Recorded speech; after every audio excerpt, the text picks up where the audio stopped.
उपमुख्यमंत्री एकनाथ शिंदे यांच्यावरती stand up comedian Kunal कामरानं केलेल्या टीकेमुळे राजकीय वातावरण चांगलंच तापले. त्यानंतर मुंबई पोलिसांनी कुणाल कामराशी संपर्क साधला आणि फोनवरून प्राथमिक चौकशी केली. कामरानं यावरती प्रतिक्रिया देताना माफी मागण्यातही नकार दिला, परंतु यासोबत एक माफीसाठी अटही ठेवली. पोलिसांनी कुणालला विचारलं की तुझ्या या विधानाबद्दल काही पश्चाताप आहे का, तेव्हा कुणाल म्हणाला नाही.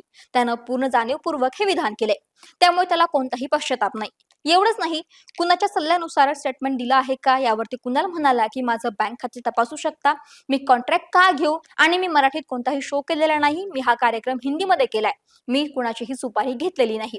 यावरती पोलिसांनी विचारलं की तुम्हाला तुमचे विधान मागे घ्यायचे का किंवा माफी मागायची का, तर कुणालने उत्तर दिलं, जर न्यायालयाने मला माफी मागण्यास सांगितलं तर मी माफी मागेल. परंतु त्यानं स्पष्टपणे माफी मागण्यास नकार दिला. दरम्यान मुंबई पोलिसांनी कामराच्या जबाबाच्या प्रकरणी 2 एफ.आय.आर नोंदवले आहेत. एक कुणाल कामरा विरुद्ध आणि दुसरा एफ.आय.आर स्टुडिओतील तोडफोडीच्या संदर्भात दाखल केलाय.